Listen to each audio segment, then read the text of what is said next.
I can't believe it's been 2 whole years since I last rounded up the best drugstore mascaras. And the reason it's taken me so long to create this updated version is because all the mascaras I mentioned in my last video 2 years ago are still top favorites of mine. But for 2023, I had a goal to find 5 new favorite drugstore mascaras, and I finally finished that list. So that's what I'll be sharing with you today, plus before and afters of each mascara on my eye to show you the effects. Let's get into it, but first, if you're new here, hi, my name is Miranda. Welcome to my channel where we talk all things budget beauty. If that sounds interesting to you, then become the newest member of the Slashed Squad by hitting subscribe and the bell icon. Let's start with the mascara that I think I've been wearing the most out of all of these. It's definitely a do-it-all mascara for me. This is the Wet n Wild Big Papa Mascara. It's about $6-ish in drugstores. Now, as we get into this, it's important to know that my lashes are naturally very straight, even pointing somewhat downward in the outer corners. My priorities when it comes to mascara are lift first, then length, then volume, and this delivers everything in that order. This gives me my ideal everyday lash look. It separates my lashes, fans them out, gives me a good amount of length,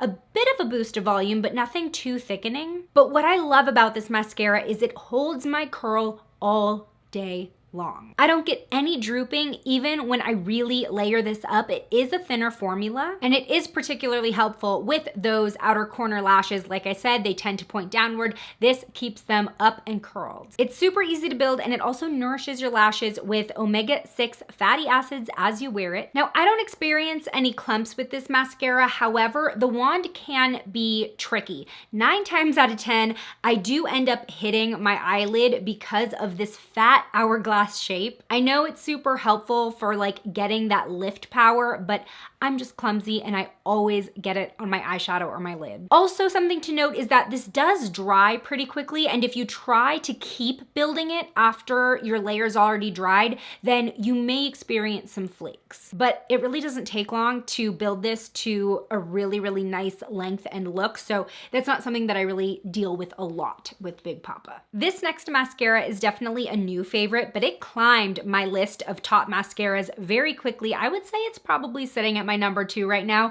This is the Colourpop Level Up Lengthening Mascara. It is $9. This gives me pretty similar results to the Big Papa mascara, but there is noticeably more volume. It definitely makes my lashes look thicker and darker, and this is something that I would grab when I really want drama, fanned out, long lifted lashes, but I don't want to deal with falsies. Something that I really like about this mascara is the skinny wand. It is a cone shape that is pretty pointed compared to my other mascaras, which makes it very easy to get the little baby hairs in the corners. Every lash is living to its full potential with this. This is another one that maintains my lash lift really well, even at my outer corner. It is a wetter formula, so you have more time to build it up, but I will say don't get too carried away. It can start becoming clumpy or flaky if you over apply. You need to know when to stop while you're ahead, but the drama that I get with this has definitely made it a favorite because with my lashes, I really like to have them be a focal point of my look, whether I'm doing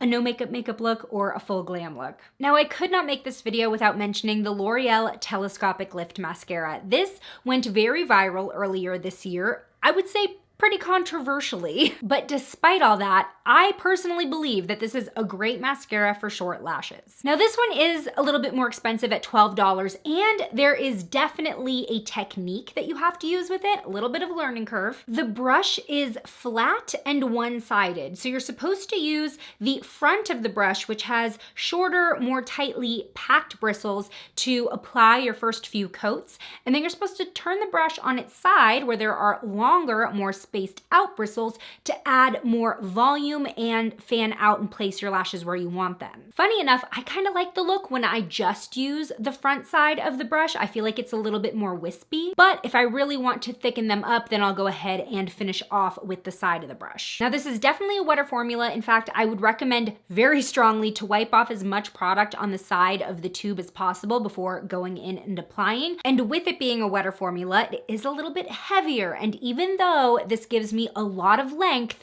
I do feel like it comes at the cost of some of my curl, which is ironic because it's called Telescopic Lift and I don't feel like it necessarily keeps my lashes lifted. If your lashes aren't as straight as mine though, I don't think it would be as much of a problem because I see it happening mostly in that outer corner area. But this lasts on me all day with no flaking and no smudging. A common complaint that I actually hear a lot about this is that it's hard to remove. Now I use a cleansing balm that really melts all my makeup off, but if you're using like a makeup wipe, which first of all, stop that. But yeah, you're gonna need a little something stronger. So like I said earlier, I think with the unique brush shape, it may take a few tries for you to really understand how to get your ideal lash look. But once you get the hang of it, this can get you some dramatic looking lashes. In my last roundup of the best drugstore mascaras, I mentioned the Flower Beauty Warrior Princess Mascara, still such a great buy. But the brand recently released their Dream Warrior Mascara, and honestly, I kind of like it better. Now this one's about $12. I still feel like you get the same amount of drama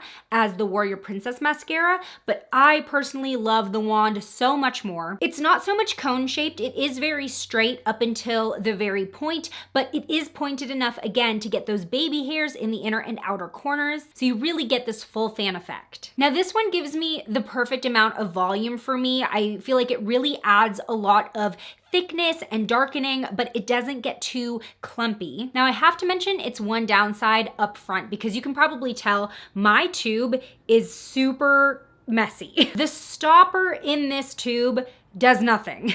I constantly have to wipe off exorbitant amounts of mascara when I just pull this straight out of the tube. It comes out with way too much. And if you just go straight in, you will hate this. Wipe off as much as you can and then go in and build it up. This builds up beautifully. If you just do one coat, you'll darken your lashes and get some wispy length. If you keep going, you can build up the drama. It is actually what I'm wearing today, but you want to go in those thinner layers. Otherwise, you are going to get clumps. Something that surprised me about this formula is it is on the wetter, thicker side, and even when I build it up, it really doesn't compromise my curl all that much. So definitely another hit from Flower Beauty. I feel like their mascaras are still criminally underrated. Let's change that. Finally, this last mascara was a little bit of a wild card for me. I didn't expect to like it as much as I do, but I've really grown to love using it with fresh-faced makeup looks. This is the e.l.f. Lash and Roll. It is only $6. Now this one is all about length and curl. I don't find it to add a lot of volume for me personally, but I didn't end up hating that because I feel like the end result is this very clean look. It separates the lashes, super buildable, so you can just keep applying and you don't end up with any clumps, and it still holds your curl. It feels and looks lightweight on your lashes despite adding a ton of length. And as I said before, I really like using it for fresh face, no makeup looks when I still want to accentuate my lashes without taking over the whole look. Now, a lot of people online have been saying that this is a dupe for the Benefit Roller Lash Mascara. Now, we can look at the colors, we can look at the packaging, we can even look at the brush shape, and yeah, I'm getting those vibes, but it's been years since I used Roller Lash, so I don't have the memory fresh enough to make that comparison. But this doesn't smudge, it doesn't run, beautiful results. I would say that it does perform high-end without the high-end price tag. So those are my current top 5 drugstore mascaras. I really wanted to focus on the ones that had been more recently released versus drugstore classics. But like I said, the mascaras that I talk about in my last video, the last time I did this, are still some of the best you can find. So I will link that right after this shout out to Lyra. Thanks for being a member of the Slashed Squad. And here's where you can find 5 more of my favorite drugstore mascaras. I'll see you over there. Bye.